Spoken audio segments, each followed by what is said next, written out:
یہ فرمائیے گا بھائی صاحب، یہ جو آپ کی اندرونی لڑائی ایک اور اس کے بعد پھر اپوزیشن کے ساتھ لڑائی، اس لڑائی کی وجہ سے آج پرائم منسٹر صاحب کو آپ پہ ترس آ رہا ہے اور وہ کہتے ہیں کہ مجھے واقعی ان پہ ترس آ رہا ہے کہ یہ ایک دوسرے کے ساتھ بھی چل سکیں گے یا نہیں، اور گورنمنٹ نے اگلے 5 سال کی پلاننگ کرنی شروع کر دی ہے. تو آپ کو محسوس نہیں ہوتا کہ آپ لوگوں نے بہت زیادہ چیزیں پہ کھیر لی ہیں، کھول دیا بلکہ سب کچھ اپنا؟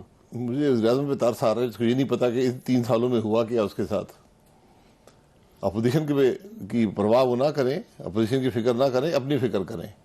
ان کے ساتھ کیا ہوا آج پہنچ گیا ہے جس جگہ پہ ہے، یہ آج ہم سب کو تشویش ہونی چاہیے. جو معیشت کا حال ہے، جو ملک میں جمہوریت کا حال ہے، یہ چیز زیادہ عرصہ چل نہیں سکتی. جیسے جی ڈی پی گروتھ تو اچھی جا رہی ہے، ویسے 4% پہ پہنچ رہی ہے. آپ کھانا کھاتے ہیں پرسنٹیجز کھاتے ہیں؟ نہیں ویسے کیونکہ آپ کے دور میں بھی تو پرسنٹیج ہی تھی نا، 5. نہیں جی، ہماری دور میں ریئل نمبرز تھے. ہماری ہر سال گروتھ بڑھتی گئی. گروتھ جب کم ہو جائے تو اس کے بعد جو پرسنٹیج نظر آتی ہے وہ حقیقت نہیں رکھتی. جب ہماری حکومت نے چھوڑا 315 ارب سے زیادہ کی جی ڈی پی تھی، آج 296 کی ہے اس سو کالڈ گروتھ کے بعد. اگر آپ ہماری جعلی سمجھتے ہیں؟ نہیں، میں جعلی نہیں سمجھتا. آدمی پرسنٹیجز میں نہیں چلتے، ملک پرسنٹیج میں نہیں چلتے، ملک حقیقت میں چلتے ہیں. آپ کی جی ڈی پی ہے کیا اس وقت؟ سوال یہ ہے. ریمیٹنس بڑھ رہی ہے سر، ریمیٹنس بڑی تیزی سے بڑھ رہی ہیں، امپورٹس بھی آ رہی ہیں. ریمیٹنس جو ہے وہ کرنٹ اکاؤنٹ میں مدد کرتی ہے، اور کوئی ایشو نہیں ہے. بات یہ ہے کہ آپ کی جی ڈی پی کم ہو گئی ہے. جہاں پہ ہم نے چھوڑا تھا، اگر یہ 3 سال پاکستان وہاں سے آگے چلتا 6% کی گروتھ پہ یا 5% گروتھ بھی کر لیتے، آج آپ 350 ارب کی جی ڈی پی پہ ہوتے. آپ کی جی ڈی پی آج 3 اعداد و شمار غلط ہے، آپ ان کو تسلیم نہیں. میں غلط نہیں بتا رہا ہوں، میں ان کی سمجھ غلط ہے جو وزیر اعظم کو نہیں ہے. ان کے مشیر اور وزیر جو ہیں ان کو مختلف طریقے سے خوش کرنے کی کوشش کرتے ہیں، جو درباریوں کا کام ہوتا ہے. یہ اس حکومت کی حقیقت ہے کہ یہ درباریوں میں گھرے ہوئے ہیں. موڈیز کہہ رہا ہے، دوسرا اسٹیٹ بینک کہہ رہا ہے. سر جب اسٹیٹ بینک ظاہر ہے وہ جھوٹ نہیں بول سکتا، اور باہر اسٹیٹ بینک بتا دے ملک کی جی ڈی پی ہے کیا، آج پر کیپٹل جی ڈی پی کیا ہے، جی ڈی پی کیا ہے. یہ 2 حقائق ہیں ملک کے. تو آپ کا خیال یہ ہے کہ یہ غلط ہیں اعداد و شمار؟ میں کہتا ہوں اعداد و شمار صحیح بھی مان لیتا ہوں، پھر بھی آج 3 سال گزرنے کے بعد ملک کی جی ڈی پی 2018 سے کم ہے. آپ کے 100 روپے ہو نا، آپ اس میں 15 ہار جائیں، پھر آپ 5 بنا لیں تو 90 پہ پہنچیں گے. اگر آپ 100 میں ہر سال 5 کا اضافہ کرتے تو آج 115 پہ ہوتے. تو آپ 90 پہ پہنچ کے خوش ہیں. پیسے آپ کے 10 روپے گھٹ گئے. آبادی جو ہے 2.4% شرح سے بڑھ رہی ہے، یعنی ہر سال 2.4 روپے آپ کے خرچ بھی ہو رہے ہیں زیادہ. تو آپ آج جہاں پر ہیں ذرا اس حقیقت کو سمجھیں. اگر زیادہ کو سمجھ نہیں ہے ذرا ان میرے حقائق پہ غور کر لیں. اچھا ویسے آپ سمجھائیں ان کو کہ میں نے سمجھا دیا. جی ڈی پی کے نمبرز دیکھ لیں، اوکے، اور کیپٹل جی ڈی پی دیکھ لیں، یہ 2 چیزیں دیکھ لیں. تو آپ کا خیال یہ ہے کہ یہ پر کیپٹل جی ڈی پی کم ہے، میرا خیال نمبرز بھی ٹھیک نہیں ہے؟ میرا خیال نہیں ہے، یہ حقیقت ہے. یہ حکومت کے نمبر سے بتا رہا ہوں، میں اپنے نمبر تو نہیں لا رہا. اچھا ویسے پرائم منسٹر صاحب کے کانفیڈنس کی وجہ کیا ہے؟ کیونکہ وہ تو بہت کانفیڈنٹ ہے اور وہ سمجھتا ہے کہ یہ 5 سال بھی پورے کریں گے، اگلے 5 سال. جی جس کو سمجھ نہ ہو یہ ایسے کانفیڈنس ہی شو کرتا ہے. ذرا سڑک پہ جائیں نا، کانفیڈنس پتہ چل جائے گا کہ عوام کا کیا کانفیڈنس ہے ان کے اندر.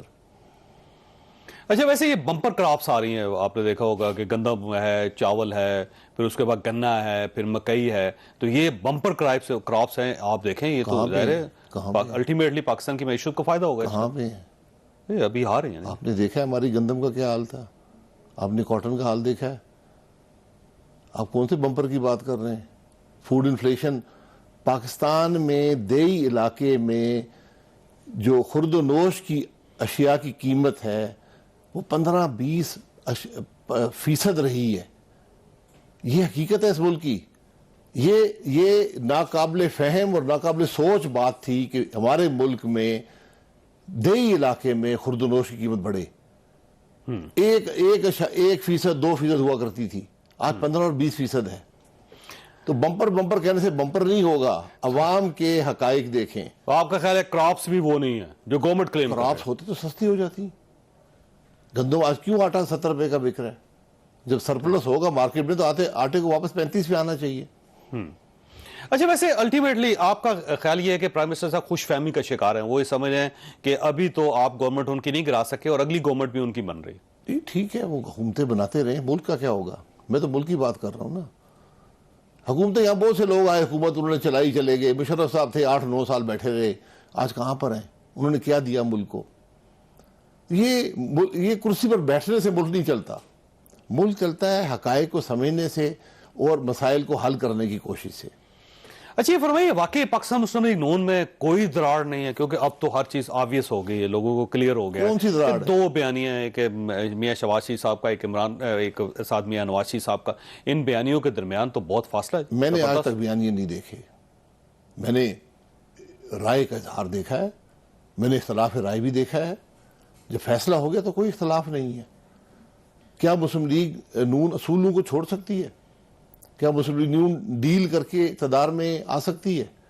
کیا مسلم لیگ نون آئین کا راستہ چھوڑ سکتی ہے؟ لہذا مفاہمت والی بات نہیں ہے آپ کو؟ مفاہمت بالکل اصولوں پر چلتے ہیں, مفاہمت ہی مفاہمت ہے. اگر سیاست میں نہ مفاہمت ہوتی ہے نہ مزاحمت ہوتی ہے, سیاست اصولوں پر کی جاتی ہے. ٹھیک ہے, ملک اصولوں پہ چلتے ہیں. اگر ہم اصولوں پہ چلیں گے تو معاملہ آگے چلے گا. نہیں کیسے پتا چلے گا سر کہ واقعی مفاہمت کا ایک ٹرننگ پوائنٹ آ گیا اور وہاں سے آپ نے جوائن کرنا ہے, یا پھر آپ نے اسی طرح لڑنا ہے؟ کوئی مفاہمت کس کو جوائن کرنا ہے, کس چیز کیا مفاہمت کرنی ہے اور کیا مزاحمت کرنی ہے, مجھے یہ سمجھا دیں. اگر آپ مفاہمت اس کو سمجھتے ہیں ہم اپنے اصول بیچ کر ہم اقتدار کے اندر سودا کر کے شامل ہو جائیں تو پھر مزاحمت ہی سمجھیں. ٹھیک ہے, اور آپ کے اصول کیا ہیں سر؟ اصول آئین کا راستہ ہے, ملک آئین کے مطابق چلے. آئین کا راستہ کیا ہے؟ جو شہباز صاحب نے بیان کیا ہے کہ تمام ادارے اپنے آئینی حدود کے اندر رہیں. ٹھیک, اور وہ کیسے پتا چلے گا کہ آئینی حدود کے اندر ہے؟ وہ آپ کو سب سے پہلے خبر آئے گی. نہیں, جب آپ کو ٹیلی فون آنا بند ہو جائیں گے, آج یہ خبر نہیں چلانی, اندازے سے جب حامد میر کو تھریٹس نہیں آئیں گے, جب اسد طور کو مار پڑنا بند ہو جائے گی, یہ حقیقت آپ کو نظر آ جائے گی. ویسے عجیب بات ہے, بڑی دلچسپ, میں بھی میڈیا میں کام کرتا ہوں, ہو سکتا ہے میں اس لیول پہ کام نہ کرتا ہوں کہ مجھے فون کے قابل نہ سمجھا جا رہا ہو, لیکن مجھے آج تک فون نہیں آیا. ویسے میں پھر آپ کو اپنی اہلیت پہ شک کرنا ہے. وہی میں اس پہ بعض اوقات محسوس کرتا ہوں, شرمندہ ہو جاتا ہوں کہ میں کیوں نہیں کہہ رہے کوئی. یقیناً شرمندگی کی بات ہے. آپ کو فون آتے ہیں؟ نہیں, مجھے بھی شرمندگی ہے. پھر دونوں بھائی بیٹھ کے شرمندہ ہوتے ہیں. ہم شرمندہ ہیں. لیکن سر بات یہ ہے کہ پھر وہی بات ہے بھائی صاحب کہ الٹیمیٹلی آپ کو کیسے پتا چلے گا؟ کیا آپ کو کوئی اسٹامپ پیپر لکھ کر دیا جائے, ایک سارے ادارے حلف دیں آپ کو کہ آئندہ کسی قسم کی انٹرونشن نہیں ہوگی, یا پھر آپ کے ساتھ کو بیٹھ کے ڈائلاگ کیا جائے؟ کیا کیا جائے سکتا؟ جاوید صاحب, ہر ایک کو نظر آتا ہے ملک کیسے چلتا ہے. یہ کوئی ڈھکی چھپی بات نہیں ہے. میں ٹی وی نہیں دیکھتا, اب مجھ سے پاکستان کے بارے میں کوئی بات پوچھ لیں, میں اس کی حقیقت آپ کو بتا دوں گا. بڑی واضح ہوتی ہے, جو حقیقت ہے اس سے نظر آ جاتا ہے ملک میں ہو کیا رہا ہے. حقائق بڑے تلخ ہیں اس ملک. لیکن سر آپ یہ کہتے ہیں نا کہ میں آپ کو بتا رہا ہوں, کیا آج مقننہ آزاد ہے؟ تو آزاد ہے سر. میں معذرت سے, میری نظر میں نہیں ہے. کیا جوڈیشری آزاد ہے؟ سر جوڈیشری کو آپ کی زمان سے ہو رہی ہے. کیا میڈیا آزاد ہے؟ یہ ویسے کس کی قید میں ہے؟ پورے ملک کو دیکھ لیں. کس کی قید میں ہے سر؟ جی, کس کی قید میں ہے سب کچھ؟ اسٹیبلشمنٹ ہے. دیکھیں, میں ہمیشہ کہا ہے ہمارے ملک میں لمبے عرصے فوج کا اقتدار رہا ہے, وہاں سے بہت سی روایات پڑ جاتی ہیں. ہم اپنے آپ کو سیکیورٹی سٹیٹ سمجھتے ہیں کہ ہر چیز سیکیورٹی سے لنکڈ ہے. سیکیورٹی ایک ایلیمنٹ ہوتا ہے ایک ملک کے معاملات میں. جب سیکیورٹی ہم ذہن سیکیورٹی سٹیٹ کا بنا لیں, پھر ہم ہر ایک پہ شبہ کرتے ہیں, پھر ہم اسد طور پہ شبہ کرتے ہیں کہ یہ انڈیا کا ایجنٹ ہے. نہیں سر, ثابت نہیں ہوا ویسے اسد طور کا جو ملزم ہے وہ پکڑا جانے والا ہے, اور یہ نہ ہو کہ جب وہ پکڑا جائے تو آپ سب کچھ چلے. اسد طور نہیں, جس کو بھی دیکھیں یہاں لوگ مارے زیادتی جس کے ساتھ بھی ہو سر, وہ حامد میر صاحب کے ساتھ ہو, اسد طور کے ساتھ ہو, نہیں ہونی چاہیے. لیکن یہ ایک لائن بھی ڈرا کرنا بہت ضروری ہے کہ کہاں پہ جا کے کیا بات کر سکتے اور کیا نہیں کر سکتے. اسد طور کے ساتھ زیادتی ہوئی ہے, اگر کوئی بات کرتا ہے, لیکن اگر وہ غلط ثابت ہو گیا, اس کا حل نوکری سے نکالنا نہیں ہے, اس کا حل اس کو مارنا نہیں ہے. قانون موجود ہے, قانون کا راستہ اپنائیں. اگر کسی کے خلاف انہوں نے حد تک کی ہے ان کو اپنائیں. میں بھی اس کو سپورٹ نہیں کر سکتا اس بات کو, لیکن اس کا راستہ ہے. اس کا راستہ یہ نہیں ہے جو اپنایا گیا. ویسے میں اسی لیے کہہ رہا ہوں کہ ملک کے جو حقائق ہیں وہاں سے آپ کو نظر آ جاتا ہے کہ ملک کے اندر آئین کا اقتدار ہے یا نہیں ہے. میں سوال یہ جیسے میڈیا کے بارے میں کہا جاتا ہے کہ آپ نے یہ دیکھنا ہو کہ ملک کے اختیارات کس کے پاس ہیں تو وہ اس کے پاس ہوتے ہیں جس پر تنقید نہیں کی جا سکتی. تو آپ تو تنقید کر رہے ہیں. میں کسی پر تنقید نہیں کر رہا. کوئی چیز روکی ہے؟ نہیں بالکل آپ کو روکا ٹوکا میں نے کوئی تنقید کی ہے. آپ نے کہا کہ اسٹیبلشمنٹ کے کنٹرول میں. میں نے یہ نہیں کہا. میں نے کہا جی اس ملک میں ایک پرانی روایت ہے اسٹیبلشمنٹ کی, وہ اس معاملے سے باہر نکل نہیں سکے کہ ہم ملک جو ہے وہ سیاستدانوں کے حوالے کر دیں. یہ آپ نے کہا کہ عدالتیں آزاد نہیں چل رہا ہے, آپ نے کہا میڈیا آزاد نہیں چل رہا ہے, آپ نے کہا پارلیمنٹ آزاد نہیں چل رہا ہے. اس سے زیادہ کیا ہونا چاہیے؟ میرے گھر میں گھس کے مارے پھر آپ کیا کر لیں گے؟ پھر میں کیا کر لوں گا؟ نہیں, کس سے مارا میں نے جو بھی مارے, میں بات کر رہا ہوں نا. دیکھیں یہ ان معاملات سے نظر آتا ہے, دنیا دیکھتی ہے. ہم اپنے آپ کو بیوقوف نہیں بنا سکتے. آج ایک ڈکلیئرڈ ہائیبریڈ گورنمنٹ ہے, ہمیں وہ ماڈل بھی قبول ہے. آپ کو اس وقت یقین آئے گا کہ جب اسٹیبلشمنٹ گورنمنٹ کے پیچھے سے ہٹ جائے, آپ گورنمنٹ گرانا چاہے گر جائے. نہیں, گورنمنٹ کو رہے, آپ اس گورنمنٹ کو 20 سال رکھیں, مجھے ملک کی ترقی دیں. مجھے ملک کے معاملات بہتر دیکھیں. اصل میں کنفیوژن ہے آپ کے اندر. آپ کو یہ سمجھ نہیں آ رہی کہ کیسے کوئی جھنڈی لہرائی جائے کسی طرف سے اسٹیبلشمنٹ کی طرف سے, نظر آئے گی کہ لے جی ہم آپ کے ساتھ ہیں. میں اقتدار میں رہا ہوں نا, میں بہت سی باتیں نہیں کرنا چاہتا, نہ مجھے کرنی چاہیے. میں ان حقائق کو جانتا ہوں بدقسمتی سے. اگر میں نہ دیکھی ہوتی میں نہ ذکر کرتا. وہ حقائق اپنی جگہ پر ہیں. میں بات کرتا ہوں ملک کی. اگر میرا ملک بہتر ہو رہا ہے, میں شاید بدترین آمریت بھی قبول کر لوں. ہو سکتا ہے کہ چلے جی لوگوں کے حالات بہتر ہو رہے ہیں, ملک کے حالات بہتر ہو رہے ہیں, جاوید چودھری صاحب کا پروگرام زیادہ چل رہا ہے. لیکن ہم جا کہاں رہے ہیں؟ اس سال بنگلہ دیش کو علیحدہ ہوئے 50 سال ہو جائیں گے. آپ ذرا موازنہ کر لیں, آپ ایک پروگرام کریں دسمبر میں, ابھی سے تیاری کر لیں کہ بنگلہ دیش کہاں پر ہے اور ہم کہاں پر ہیں, اور وہ کیوں وہاں پر ہیں اور کیوں ہم یہاں پر ہیں. ویسے ذمہ دار کس کو سمجھتے ہیں آپ؟ ہی سمجھتے ہیں کہ آپ کی کوئی ذمہ داری نہیں ہے؟ ہم سب ذمہ دار ہیں. پاکستان پیپلز پارٹی کی کوئی ذمہ دار نہیں, پی ٹی آئی کی کوئی ذمہ داری نہیں, ہم سب ذمہ دار ہیں. سیاستدان ذمہ دار ہیں, فوج ذمہ دار ہے, حل کیا ہے؟ جج ذمہ دار ہیں, سب ذمہ دار. حل کیا ہے سر؟ اپنے ضمیر کو ٹٹولیں. نہیں, پھر ضمیر کی بنیاد اگر آپ صحیح آپ آئین کے مطابق کام کر رہے ہیں, آئین کو بدل لیں. کہ ہمارا آئین ٹھیک نہیں, اس کو بدل لیتے ہیں, ٹھیک ہے یہ کر لیں. لیکن کوئی نظام تو ہوگا, کوئی ضابطہ تو آپ ہی بدلیں گے نا سر, پارلیمنٹ ہی بدلے گی. جی یہ معذرت سے میں پھر آپ ناراض ہو جائیں گے.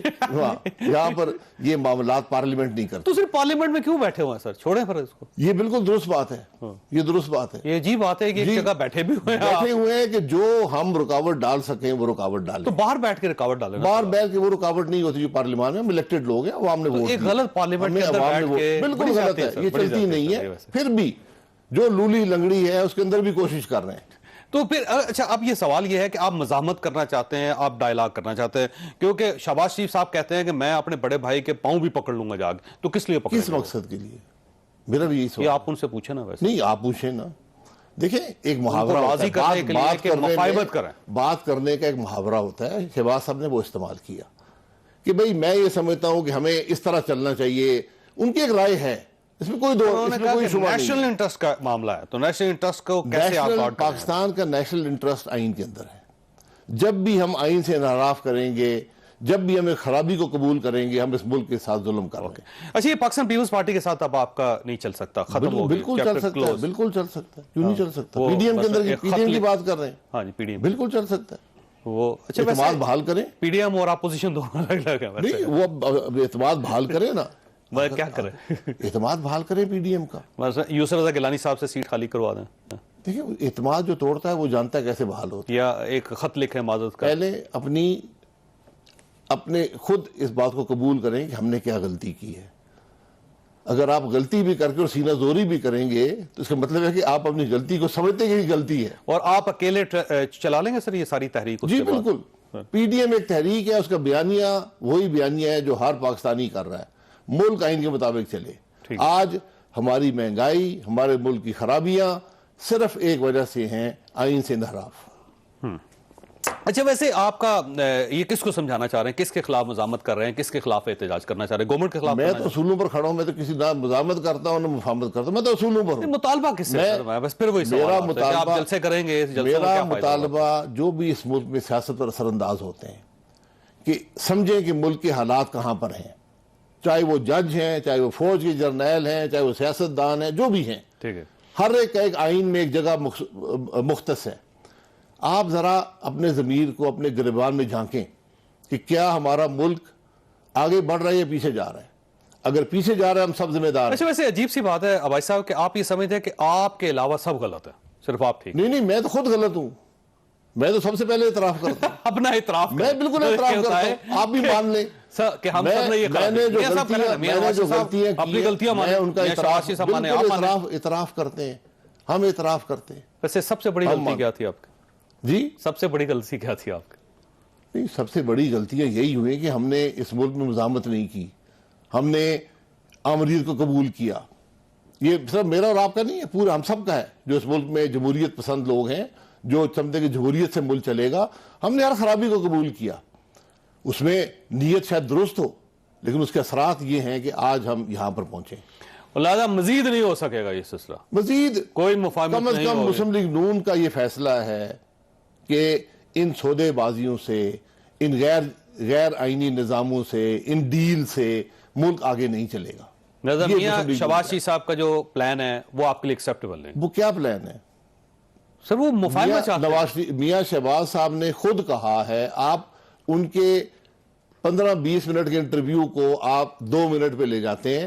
انہوں نے کہا کہ ملک کا ہر ادارہ اپنی آئینی حدود میں رہ کر کام کرے۔ بالکل ٹھیک، میں اس کا سب سے بڑا حامی ہوں۔ صحیح ہو گیا۔